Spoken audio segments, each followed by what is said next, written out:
Welcome to Death and Aliens, an in-depth look at horror and sci-fi TV from two cousins who vaguely know what they're doing. I'm MK. Monica? This week we are talking about Hemlock Grove Season 1, Episode 7, Measure of Disorder, which there was a lot of disorder in this episode. This is like the first title that's actually had anything to do with the episode in about 3 episodes now. I also don't know if it really had anything to do with the episode or just how I felt about the episode. Either way, still kind of made sense. Season 1, April 19th, 2013. It was directed by Darren Sarafian, our favorite director of the season so far. Mm-hmm. And by favorite, for those listening on audio only, I mean, I don't support anything this man does ever again in his future. Sorry, that was harsh. I just really have hated all of his episodes. Yeah, they've been real tough. Real tough to watch. It was written by Brian McGravy and Lee Shipman, so we're back to the original author, which unfortunately did not really save this episode. No. Yeah.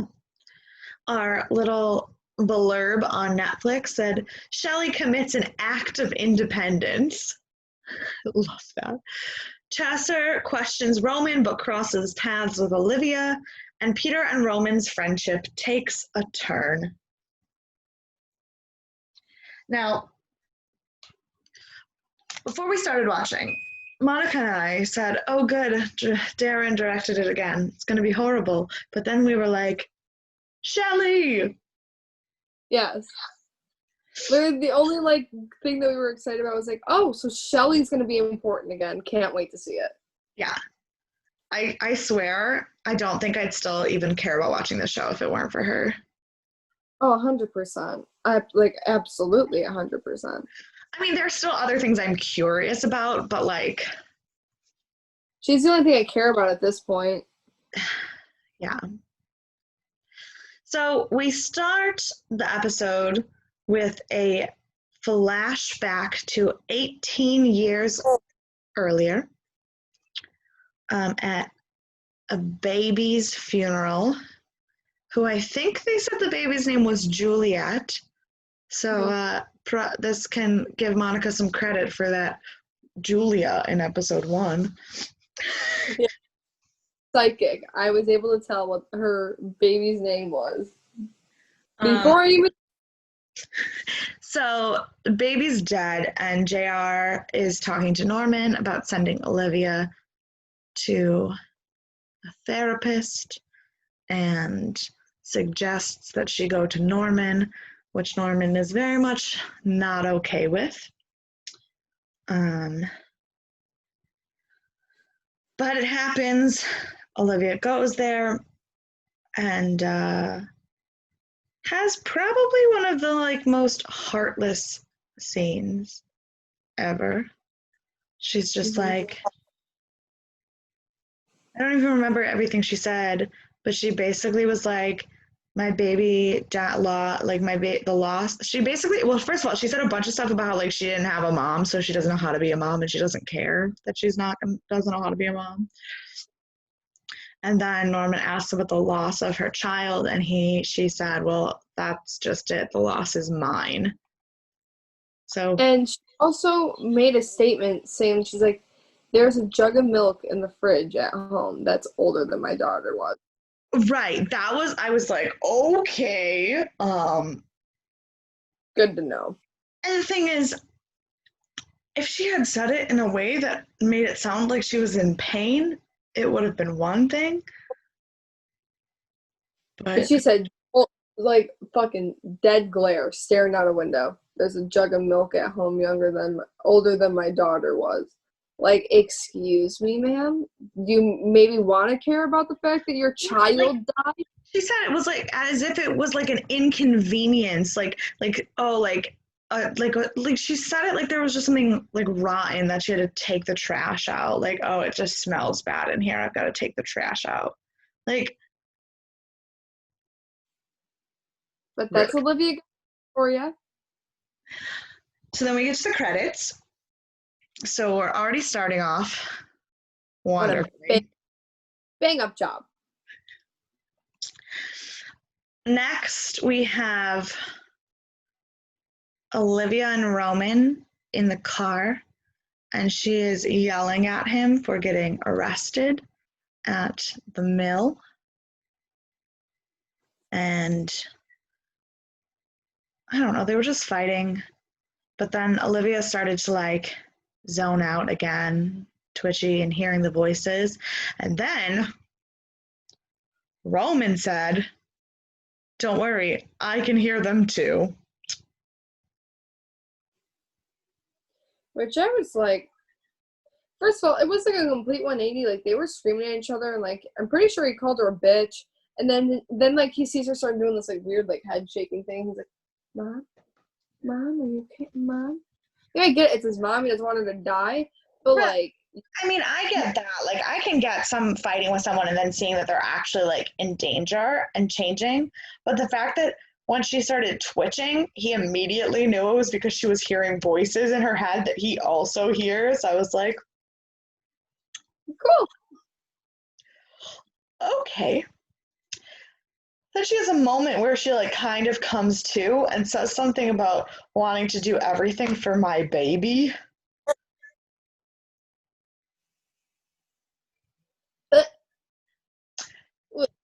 But the thing is, I don't think she was talking about him. No, I think she was. I don't. I think she was talking about the dead baby. See, you want I would have believed that if she didn't act the way that she did. I think Roman is her golden, like that is her golden child. That is her pony boy. Like Oh, she, no, no. I don't. I agree that she's got some weird feelings for him, but it was just the fact that they just showed us the flashback. And then, because if you notice, this episode did one of the worst things you can do to remind people of things that have already happened in the season by every time they were about to show you something important, they did it with a flashback. Mm-hmm. It was atrocious.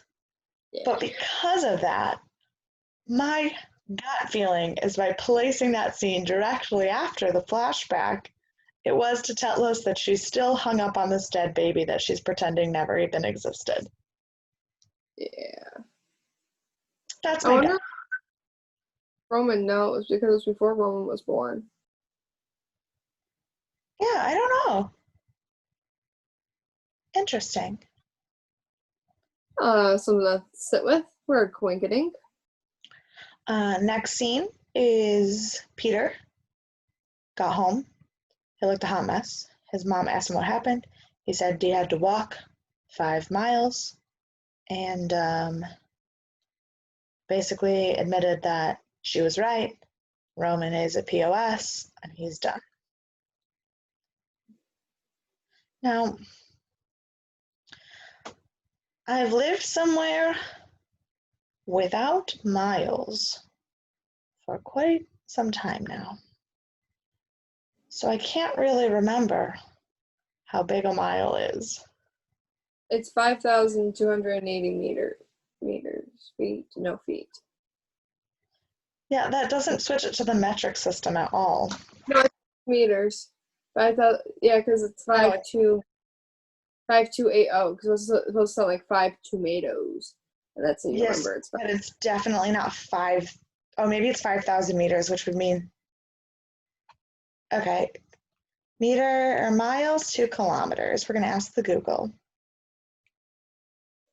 Don't ask me. I'm a college dropout. Oh, 1.6 kilometers. Yeah, no, so your number is right. Oh, Probably. wow. Well, Big. maybe. Hold on, what's miles to meters? No, it's not. It's 100. Your number is miles to feet, I bet. Probably.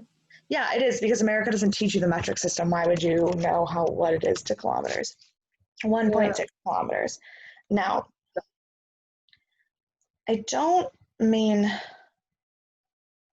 to say that Peter is a little bitch for looking like that after walking 5 miles.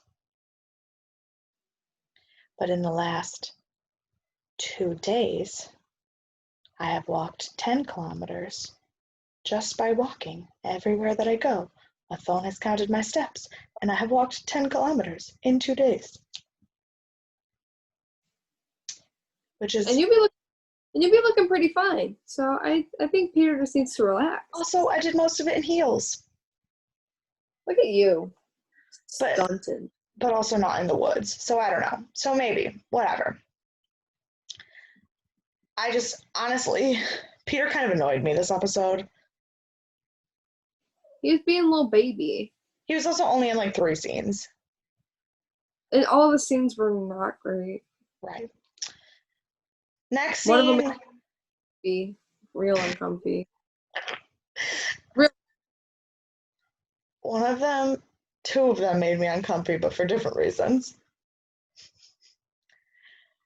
Next, we have a look back at the Godfrey Mill where Chasser, whatever her name is trespassing.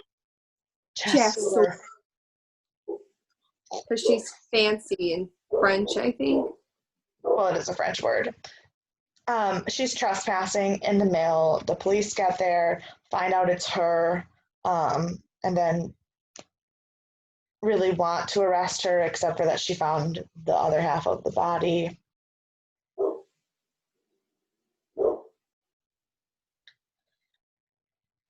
But she also finds a footprint of a woman's shoe.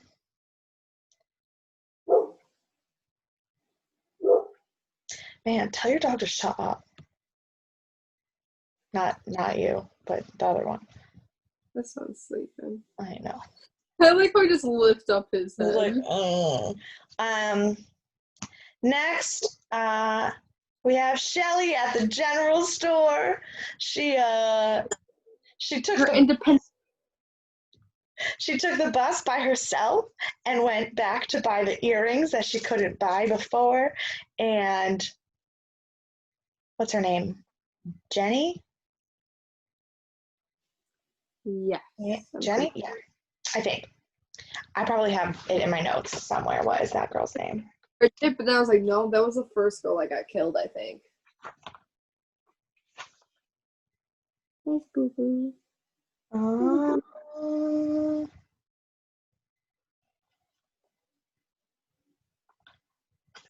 I have it somewhere in here, but I can't find it. So, wait, no, I think Jenny was that other girl. Later in the episode. No, we never knew that girl's name. The subtitles told us it was Ashley. Oh, Ashley.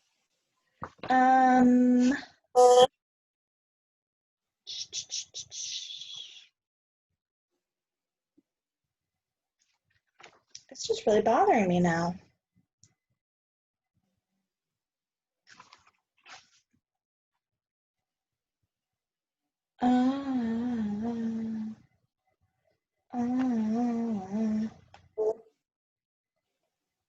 Yeah, no. No. Also, I'm getting a really weird echo. I don't know why. It could be someone's mowing. Like, no. It's like I can hear when I talk, I hear it echo back on your speakers. Or did I put my headphones in? I don't know. Maybe. But then you'll look dumb, so don't. Okay.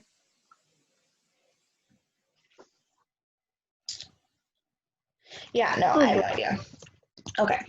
So we're going to cut all that because that was a lot of time looking at my notes that I still can't find the answer.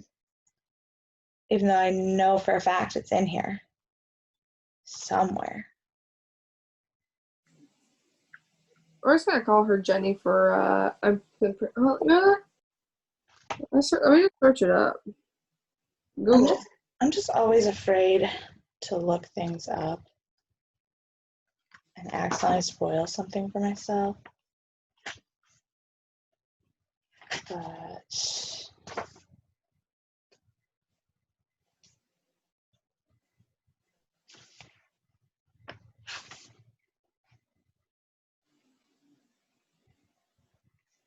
Jenny Fredericks. Jenny, I was right. Okay. I still can't figure out where I wrote it. It would have been in whenever they first were looking at the earrings, which I thought was in episode 4 or 5.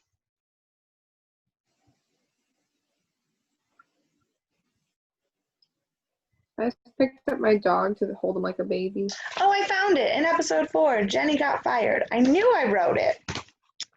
Okay. Wow. Sometimes I get really fixated on stupid things. As I was saying before I got fixated on Jenny's name,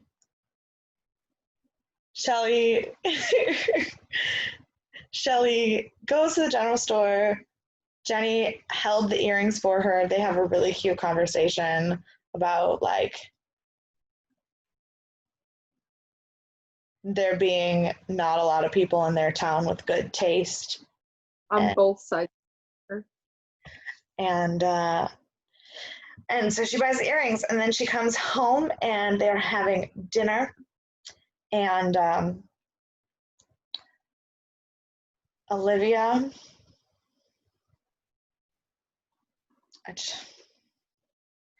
Olivia thing and is an asshole.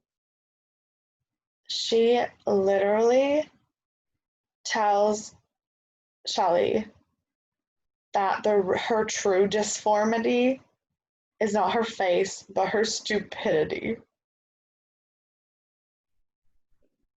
Olivia's gonna be catching these hands if she ever disrespects my girl Shelly ever again. Like, and Roman is so proud of her, and he thinks it's so cute, and he's like, I don't even know how to take the bus. Like, and then Olivia just goes off. Mm-hmm. But then Roman came with the clap back. The bang bang. I literally wrote Olivia got effing told. Because earlier in the episode, in their fight in the car, Olivia had threatened to cut Roman off financially.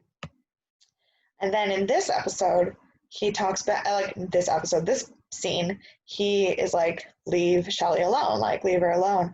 And his mom's like, or what? Like, she was like, is that a command? Yeah, and she was like, if you don't stop, you're going to end up in a gutter. Blech. And he goes, except for no, I won't. Because I've seen Dad's will. Turns out none of this is yours. I'm the sole beneficiary. Every single penny is mine, and it always has been. And the minute I turn 18, everything turns over to me, and you get nothing. And since he is approaching 18, that is probably just adding to the list of reasons why Olivia is slowly losing her mind. Oh, yeah, for sure. So then Olivia just goes to bed, delusionally kisses them on the head and says, "Good night, darlings," like nothing just happened. And Roman goes and gives Shelly a little pat on the cheek and a kiss on the head and puts her earring back in for her, and it was so cute. Literally, that's one thing I love about Roman's character is that how he acts with Shelly. It's literally the sweetest thing ever. I just wish that how Roman acted with Shelly was how he interacted with literally any other living thing. But so he gets up he goes up to her room to like tuck her and say goodnight to her. Mailman. It's okay. Lots of people have dogs. And she has this painting.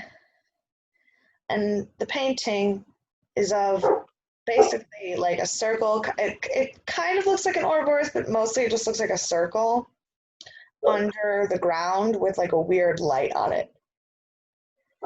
And we get, we get our first instance of an unnecessary flashback. Because as Roman is looking at this painting and being very uncomfortable and shocked, we get a flashback to the really weird dream that Peter had where Roman's chest was bleeding in the Ouroboros shape, basically to tell us that those two things are connected, as if the Ouroboros appearing at least 87 times in the last 7 episodes hasn't already told us that all of these things are connected. Mm-hmm. This episode was directed as if, like, We haven't. Yeah, it's like they've directed it as if they expected stupid people to be watching it. They're like, oh, Ouroboros, you haven't heard that term 1,000 times in the past 7 episodes. Right.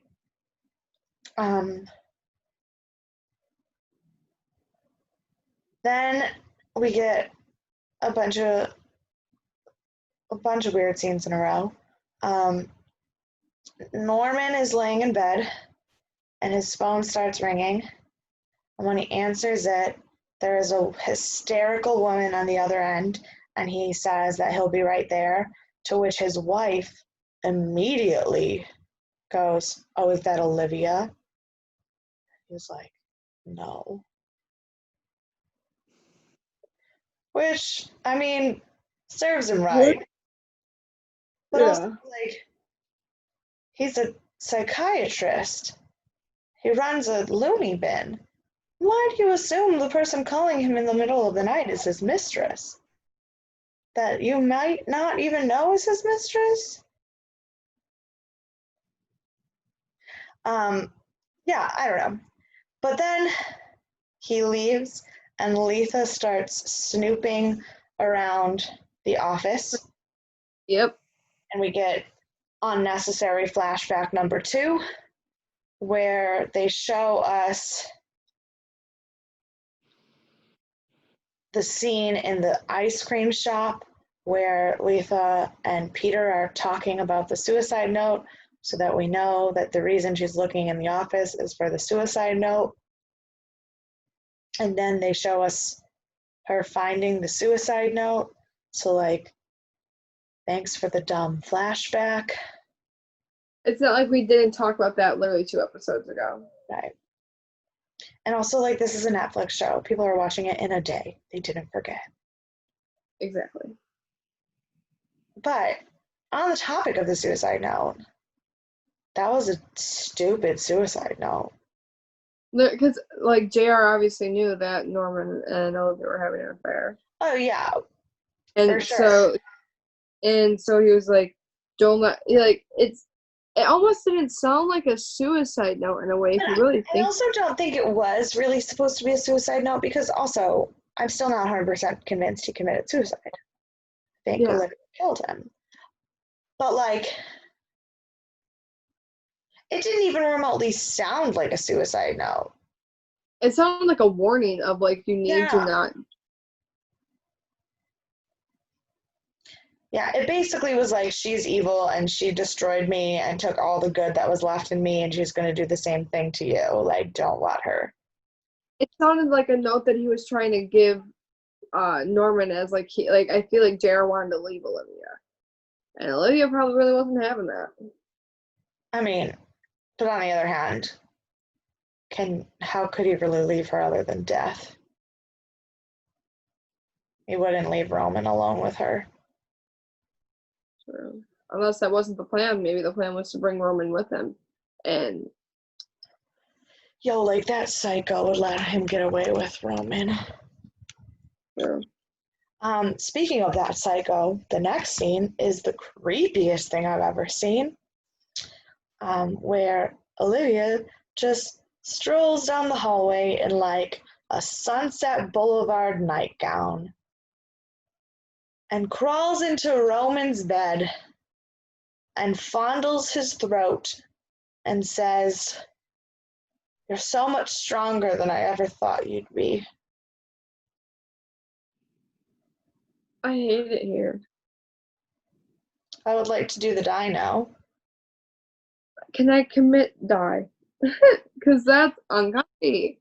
I swear to God, if this takes some weird incesty turn, I'm suing. I mean, It's not gonna surprise me. I know it's gonna happen, but like, there's like so much incest. I just want to pretend like that. No, no, I don't want it to be real. It makes me uncomfy. Then we flash to Norman, who is arriving at the hospital or the whatever the place he works is. And one of the nurses is like freaking out, and he's like, "It's gonna be okay, go home, take some days off, like, it's okay." Turns out Francis stabbed himself in the head with a needle.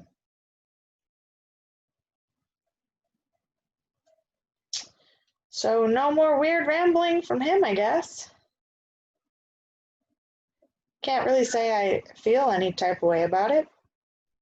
Well, I mean, it'd have to make sense for him to kill himself because literally anyone else who apparently left the same situation that Francis was in has also died. So it was only a matter of time it was going to happen. Yeah, that's true. But like, you think a character we've seen for like 5 episodes, I'd have a feeling either way if they died? I don't. And that's on the writing.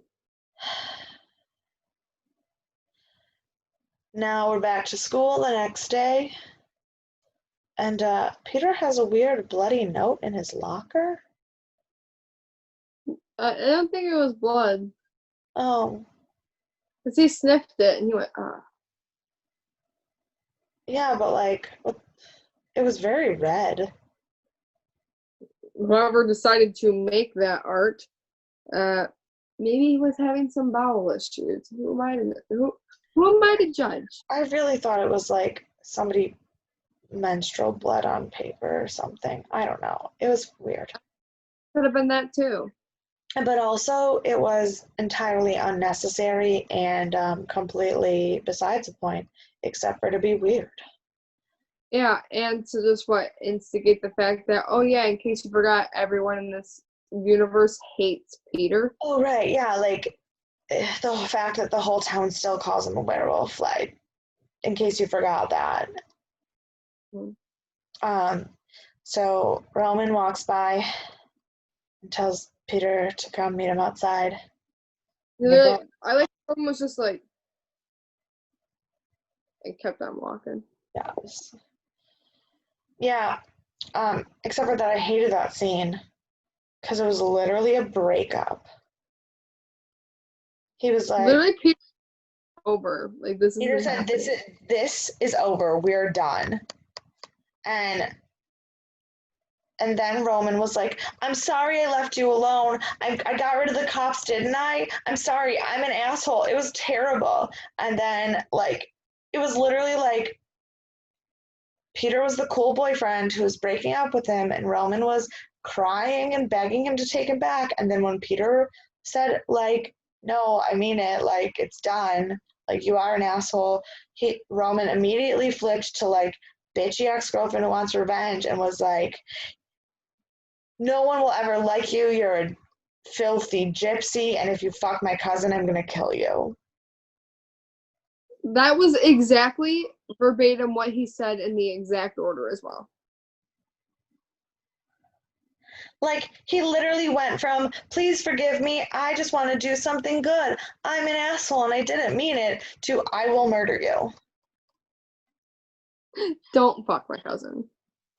I'm pretty sure that was me getting broken up with in high school.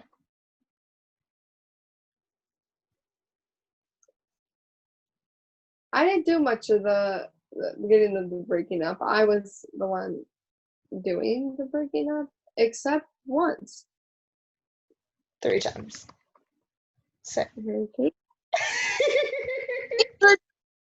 So count. You know what? That's not. Let's not go there. But yeah, so literally, it was literally a breakup. It was stupid, and I hated everything about it. Then, but I mean, also their relationship has always been a little weird. Yeah. Larry Letha was like, "Are you guys like gay for each other?" Like, and when she was first saw them like hanging out together, and then they legit had a breakup. Like, they had a breakup. Yeah. But the thing is, like, if they're gonna be gay for each other, they should just be gay for each other and not be like awkward. Exactly. I want them to be. That's weird to say. I feel like it makes sense if they were. I should say. It'd make a lot more sense. And then we could possibly get away from the weird incesty mom. That whole shtick that they're trying to. It's not just the mom. It's not just the mom. Listen, maybe if Roman could, no, because we've seen him with other people, and he's still all creepy, googly-eyed. I think we're on episode 7, and Roman has been with a different girl in 4 of those 7 episodes. Yeah. He's not starved for physical attention. Yep. And yet he still has only incest or gay as his options for romantic connection. So I would prefer the gay. Yeah, I would prefer the gay. Then we go to Peter's house, only not Peter. Linda is making some meatballs, and Olivia finally caves to come get her medicine. Mm-hmm. Are you asleep? No, I'm just having my head resting because my neck hurts really bad, and I don't want to lean down and look as atrocious as I did in like 2 episodes ago. Oh, okay. So I'm just. You were just like peacefully resting at ease with how terrible this show is. Yeah, I have to be in a tranquil state of mind, or else I'm gonna flip shit. So you know what? Rock myself. So Olivia caves and explains her situation and necessity of medication. Also, can I quick? I've never seen Olivia be so not carry herself highly. She was fumbling over her words. She was so erratic. A mess. She put her sunglasses on and then immediately took them off. She looked like a coke fiend who needed a fix. Yeah. Which unfortunately it wasn't coke, because if it was, she could just get it from Roman, who apparently has a lot of it. For some reason. But anyway, Linda says she's going to charge $5,000 a bottle. And Olivia's like, that is a lot more than Vince charged. And Linda's like, yeah, well, I'm not Vince. Sorry, not sorry. She was like, Vince was saying it was with his dick. I gotta knock on a lot of doors to get that stuff. And she's like, and I ain't knocking for less than 5,000. Right. She called Olivia out. And then she let Olivia devour some raw meatballs in one of the grossest things I've ever seen. She literally, she's like I literally heard her snort like a pig while she was eating it. Oh my god! And the close-up of the meat squishing in her mouth. I'm like, we don't need to see that. I'm really curious as to what they used for the actual food prop, because my assumption is that they weren't actually shoving raw meat into her mouth. But then that close-up happened, and I'm like, but really, what is that? Yeah. It was... Unless it was that faux turkey stuff where it's vegetarian meat, so it's you can eat it, raw because it's literally vegetables, Maybe. but it looks exactly like meat. I don't know. It's some weird. I It don't. was, I mean, it could have, honestly, it could have been like, it honestly could have been just like almost like jello, like, but who knows? Whatever it was disgusting. And I'm so sorry that Famke had to eat that.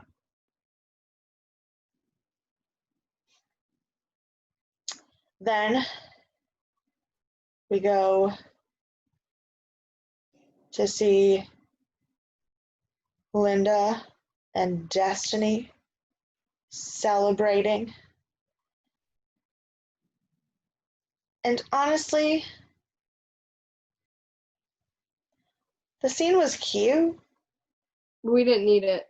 It was so unnecessary. It didn't tell We us.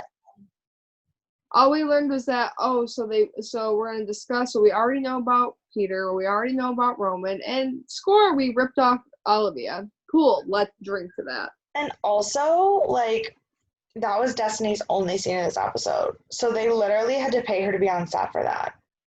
Yeah. Way to go, Netflix. um, That's the end of the school day. And Letha Peter's on the Peter and Letha's bus together. and they have a really dumb conversation. That is like the beginning of flirting. Mm-hmm. Only she flirts like it's 1953. She literally says, "I should sock you." Don't even get me started on the scene later and half the things she says because No, but at least those don't sound like they're from 1953. no, but those are just weird.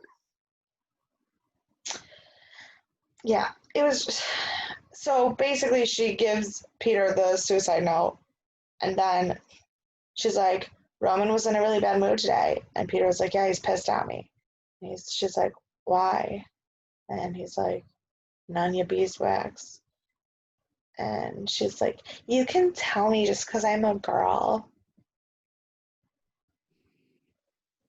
Mm-hmm. Then we get a scene where my only note just says, WTF, Roman. Because he's walking around his bedroom and he finds two pieces like a chain and tries to pull them apart and can't because he has spaghetti arms. And then he goes to the bathroom and snorts some coke and starts looking at himself in the mirror and talking about Godfrey Steele. And then he cuts his face open and rubs the blood all over his lips and is talking about, come and kiss me. I hate that. Oh, I don't know what anyone was thinking when that scene happened because I'm like, okay, cool.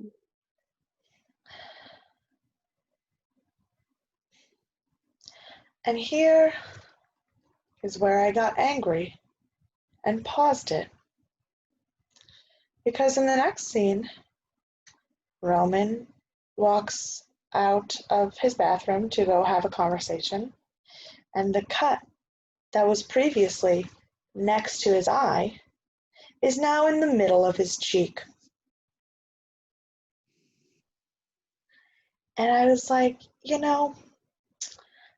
I'm fully aware that they don't film these things necessarily in order and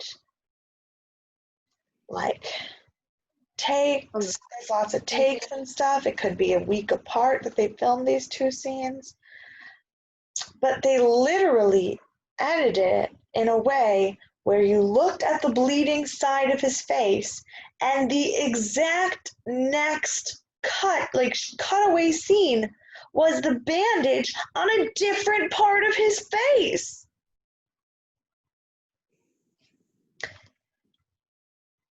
And I know the FX department is supposed to be your section of this. I just want to pretend like I didn't see it. So I just don't want to talk about it. But I hate it. they still have him have bandages on his chest from the cuts that they never explained 3 episodes ago. Yeah. And they But can't. But this is literally, it jumps and then 2 inches. yeah, and the thing that irritates me is that we clearly can see that their special effects department is capable of doing some really good things. But you can't just put a bandage that has a little red dot in it. You know, here you have to put it here. I think it was. Yeah. That's a difference. Like, you can fully do the most gruesome werewolf transformation I've ever seen. You've got one of the dopest prosthetic masks on a character, and you can't put a band-aid on the right spot on someone's face? Mm-hmm. Like, dear makeup department, what? Get your act together. Wow. I feel like how we're talking about this show in this podcast is how everyone felt about the show when they were making it. As it went on, they're just kind of wanting to give up. Because I'm telling you, every time we talk, I feel like, oh, like I'm tired. Like, it's not like I'm excited. It's like I get to it and I'm like, there might be some saving grace. So we find out who the director is, and they're like, no, it's not gonna be good. Then we see who the writer is, and we're like, oh, okay, so yeah. And then it's still no. True story. Backstage info for you listening. Today I texted Monica and said, because we have a couple like weeks filmed at a time for editing purposes, and we skipped a week in our actual recording. And I texted Monica and said, we really need to record today because I forgot Roman's last name while editing a social media post. Not because I wanted to watch the episode, but because I realized I was having a bad time marketing the podcast because I couldn't remember the characters' names. Show really sticks with you, huh? So, the conversation that Bandage Face has entered is a conversation with Chaucer, where she is questioning him about Peter and all of the weird stuff that he's been doing, and he solidly loses it and starts to throw Peter on the bus, and he says he calls. I know he had, like, Shelley had walked in at a certain point, and yeah. Roman doesn't need to hear about the Vargulf or something, and then so Shelley left, and then she has Sora's immediately, how do you know Vargulf? Where'd you hear that word? Where'd you hear that word, huh? Huh, buddy, huh? And it starts off like he's defending Peter. He's like, no, Peter's not a werewolf. People just call him that because nobody likes him. And she's like, why don't people like him? And he's like, because they're afraid of him. And she's like, do they have any reason to be afraid of him? And he's like, no. And then he starts to spiral to the point where he's like, I can help you. I'm a Godfrey. Sometimes I see things.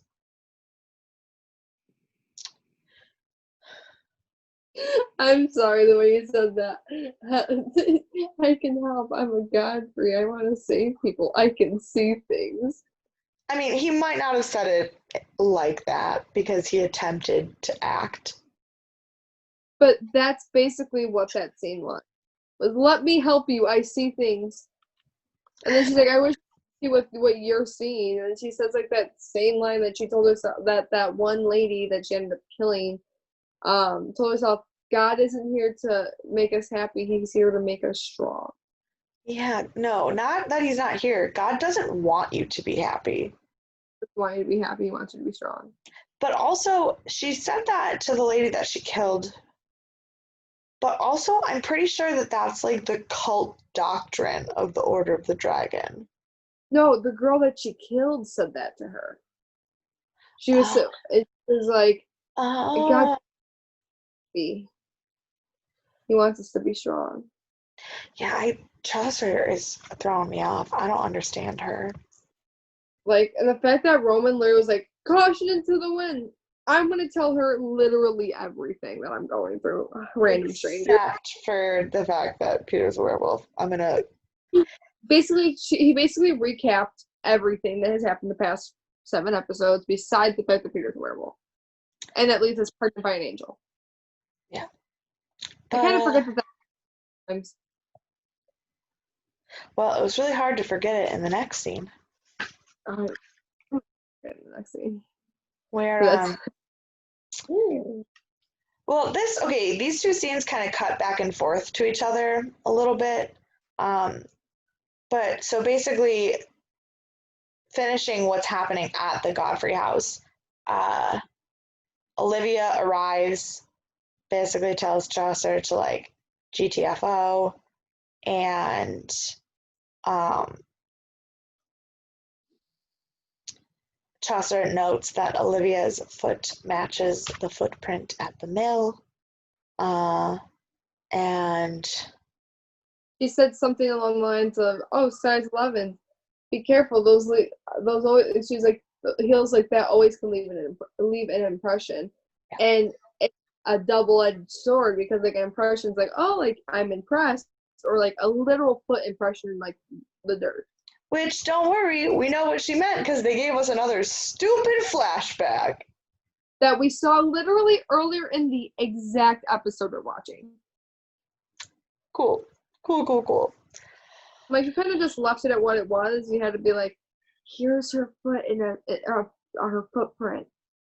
This is what she meant. Don't second guess it. She wasn't complimenting her. She was saying you're being sus. Like, everyone knows that Olivia's sus. Why do you need to throw it in our face? So then Olivia is talking to Roman about, I don't even remember what. Roman's phone rings, and it's Norman, who, oh, while this is going on, a storm has started. And before the shoe comment, Olivia says, would you offer Chaucer a cup of tea and to stay from the rain, and says it's getting pretty bad out there. And Chaucer says, I've seen worse, and looks right at her, and then makes the shoe comment. So, like, we really didn't need the flashback. Mm-hmm. But because it is storming outside, Norman calls Roman and says, hey, do you know where Letha is? I can't get out of the office because, Francis killed himself, and it's a little crazy, and there's a storm, and she didn't come home. Do you know where she might be? Roman says, yes. Yes, I do.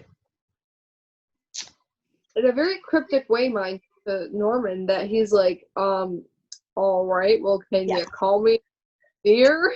Right. Norman had no idea what was going on. Unfortunately, we did.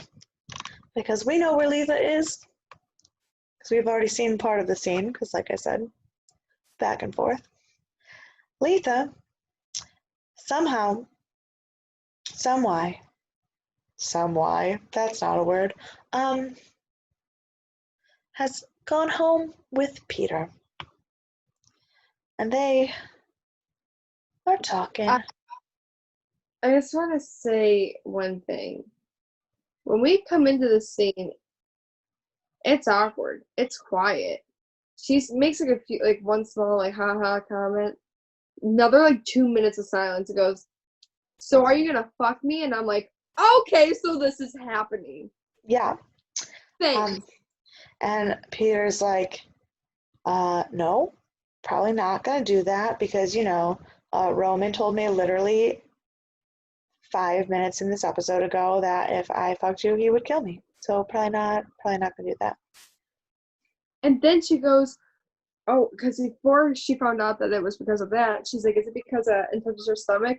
Then Peter puts his hand on her stomach and calls it sexy. And I'm like, that's an infant growing in her stomach. You take that back. Listen, That some people have pregnancy fetishes. Like, you don't know. He's not trying to fuck the baby. that's true. I still like the way he said it. Yeah, It made me. yeah. Well, nothing about the scene was comfortable because then after a cutaway, it comes back to them, and Letha is legitimately sniffing him and says, She says, sounds like a new puppy. New puppy. And then she called him a hairy dork, or no, sorry, a big old hairy idiot who smells good. Like, what? I'm sorry. If I sniffed a man and he smelled like a puppy, my immediate reaction would not be to put his hand up my shirt. It'd be like, why do you smell like a dog? Unfortunately, Letha chose the his hand up my shirt option. Yeah. And then they proceeded to do it. Mind you, Roman, to do it, Roman's being a creep and standing in the rain and watching through the fucking window. Like, quivering his face, getting all weird, doing the whole, like, cuckoo eye thing. What did he call the roofy eye thing? he's losing his mind. So he Mind you, he's goes, on a coke as well. right. Literally binge. So he's coked out. Just protected Peter from the crazy dog catcher lady, only to find him screwing his cousin. So he does what any reasonable person would do and just goes driving recklessly in the pouring rain. And I was like, oh, he's going to crash his car. No bueno. But then something significantly worse happens. And he goes to poor Ashley's house and has a complete and utter mental breakdown. He stands in her yard talking about how there's no power and he should go home. And she says, no, don't come home.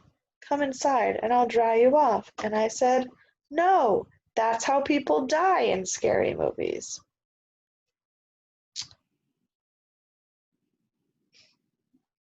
Then he puts on her bathrobe.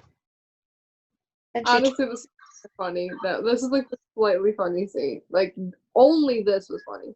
she tries to be funny and make it a funny scene. And she's like, well, you've got the legs for it. And she's trying to be cute and like a good person.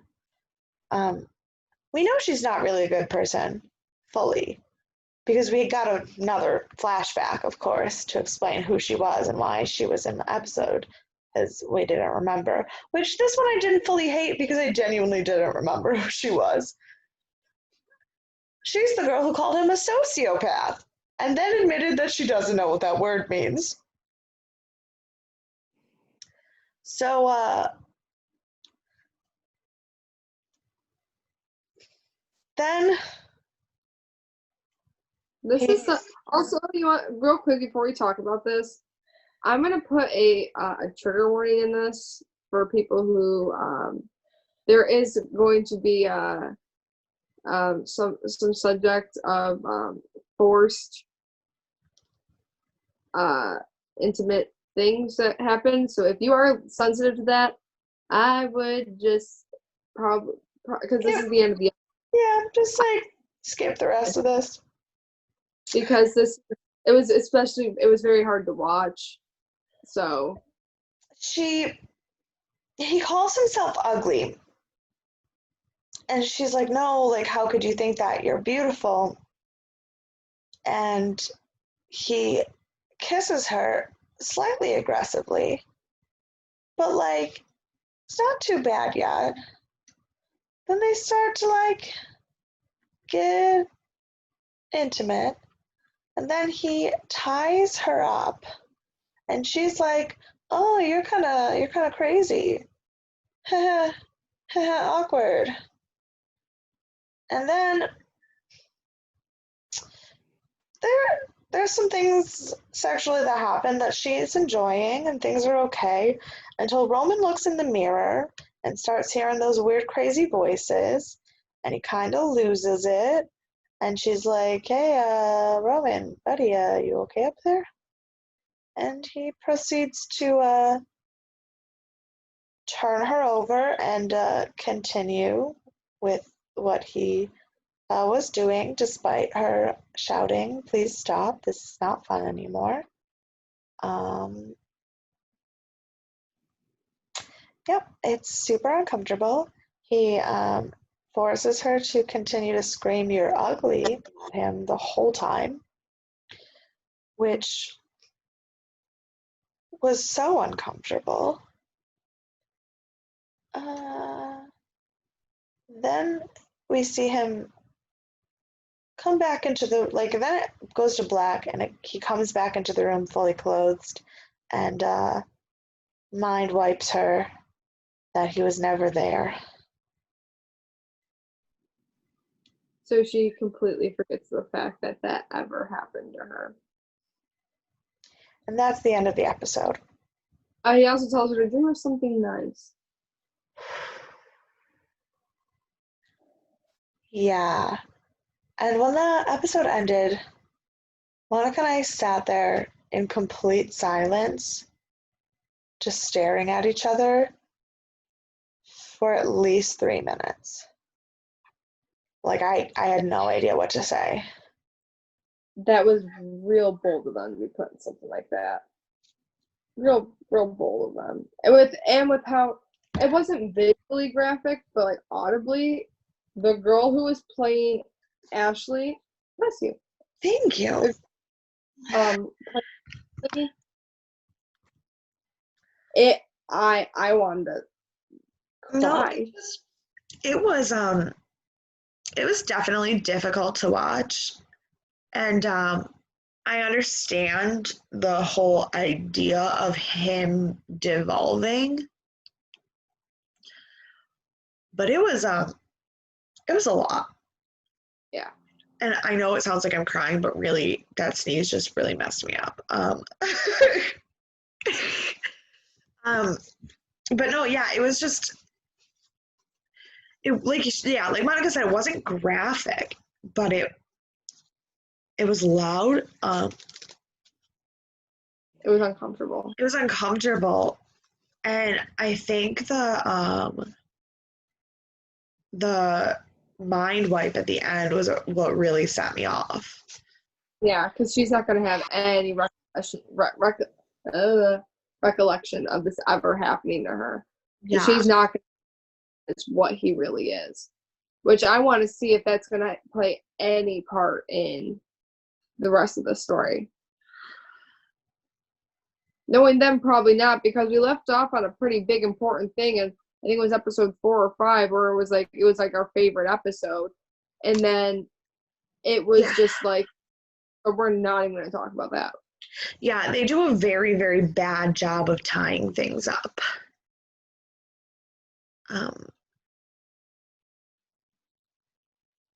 Yeah, that was episode 7. Yeah, I'm sorry that like the end of this podcast isn't really funny. I mean, we're still gonna do our segment, but like it was very rough to watch. I always go into horror, like anything, expecting there to be things that are gonna upset me because like I don't really like a lot of gore, and like I do get a little squeamish. But fantasy, sci-fi, like horror tends to have things that are like scary because of like either visual, but there it tends to be like just slightly out of reach. Mm-hmm.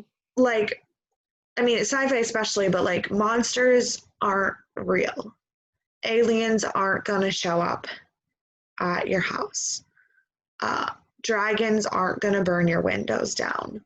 But like the boy you have a crush on because he's the cutest boy in school who you think is going to treat you well, raping you, like that's not fantastical. That's some real life shit, and like I was not prepared for that. Yeah. So On that note, who are we printing this weekend? Now the obvious answer would be Roman because of the end of that episode.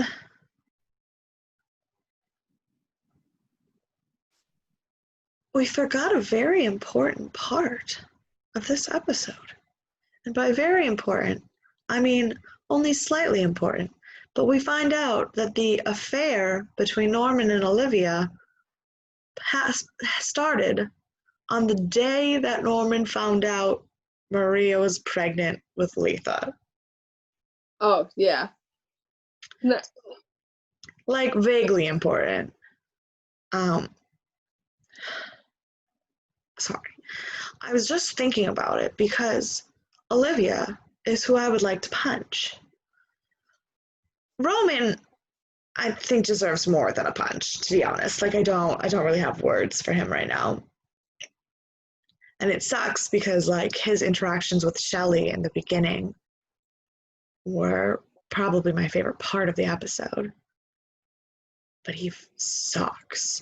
I'm so mad. That is like one of those things I don't understand how you can make your main character do something like that and still expect your audience to sympathize and feel with them for 2 other seasons to come right out. Like I don't know what's coming. I don't know, but like my guess is that Bill Skarsgård's character, like Roman, is not gonna be gone. Like, well, but I mean, like, it's not like he's gonna be gone. I don't assume that he's gonna like die. He seems fairly integral to the plot. But you know, this is something that I've actually been listening to a few other podcasts that talk about a lot. Characters that do absolutely despicable things and then somehow we're supposed to forget that that happened. Like if you think about it, Chuck Bass is like, and I will admit, I love Chuck and Blair. Like I love it. I love Chuck Bass. And I know that that is a controversial statement in Gossip Girl, in case we weren't clear what show we're talking about. I wasn't. Oh, okay. But in the very first episode of Gossip Girl, he attempts to rape someone. And then it is literally never talked about it again. And by the end of the second season, he's like the guy you're rooting for. Oh. It happens a lot in teen TV shows that the character that like does horrible, gross things at the beginning is also supposed to be like the dreamy guy that you're rooting for. And like, I mean, my ultimate dream love of my life is Damon Salvatore, who did some real messed up things in the first season of that show. So like, I'm not going to pretend I'm innocent in this phenomenon. But like, somehow we're always still supposed to like him. Like, somehow we're supposed to just forget about Raped a girl. Yeah. Well, he made her forget. Maybe in the audience it was like. Well, I mean, because that's exactly what happens in Vampire Diaries. Like, Damon is having a vampiric relationship with Caroline, where both sex and feeding are involved, and then he's compelling her to not know that he's sucking on her neck and that she has to wear a scarf every day. Like, not cute. Yeah. So like, welcome to the world of Television, written by men. Mm-hmm. Of the 7 episodes so far, I think, let's see.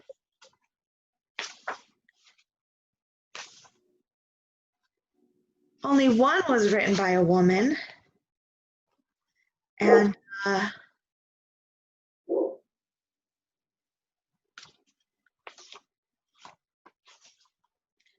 yeah, of the 7 episodes so far, only one was written by a woman. And I think wasn't her episode one of our favorites too? No. I mean, it was one of the ones we liked. It wasn't one of the ones we hated, but it wasn't. It was the actual grave robbery episode. Oh yeah, which Yeah. was an alright episode. Yeah, it was an all right episode. No, but yeah. And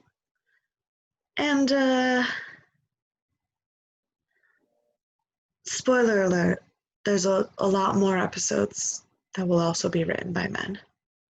Mm-hmm. Granted, I don't know if in the future we're supposed to continue to like Roman.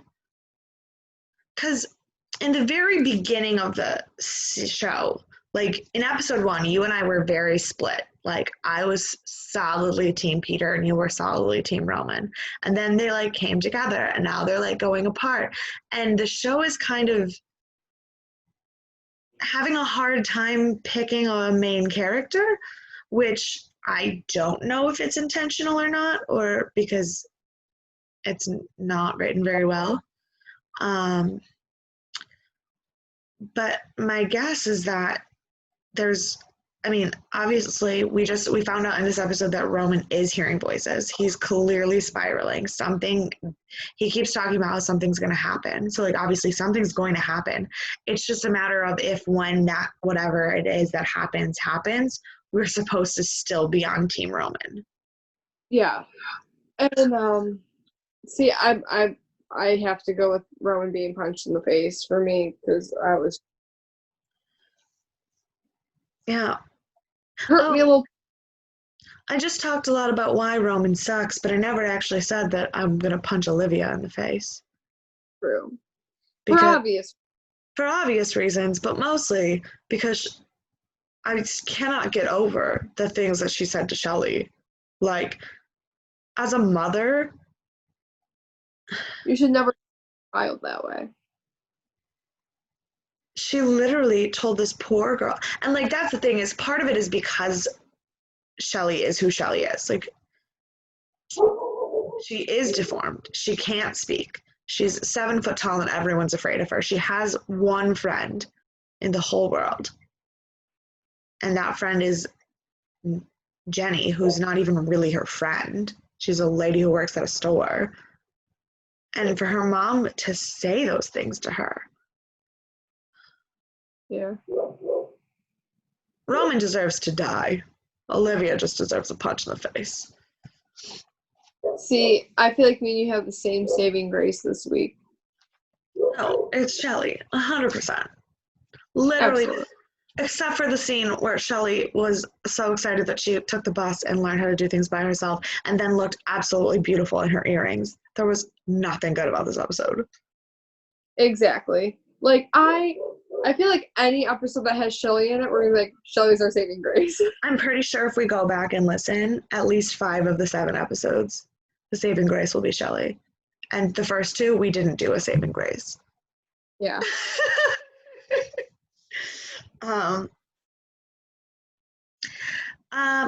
Predictions, I think we kind of threw them all in while we were talking about it this week. Yeah. It's a lot of mixed things. I feel like they could go one of 2 ways. Either the Roman and Peter will be able to put aside their differences, which seems like that's going to be a stretch at this point because clearly Roman's going through something. Or, Roman's in a spiral, and then it's going to be what we originally thought what the show was going to be about, with the Roman and Peter pitted against each other. Yeah. Leith is now thrown into the tension that was already built up there that Roman had with Peter. Anyway. I do stand by my prediction that the dead first baby is going to mean a lot more than we think. I could possibly see that being true as well. Yeah, that's all I got. This ended on a very somber note. Good. Sorry. So But deal with it. but also like I'm sorry for our listeners that it ended on a somber note, but also I'm not gonna gloss over the fact that happened. Like Yeah. It'll be difficult and interesting to see what happens next week, because if they try, because like when Roman had the whole freak out and cut his chest open, the next episode it was literally never mentioned. And if they then try to act like this didn't happen, I don't know how I will feel about it. Yeah.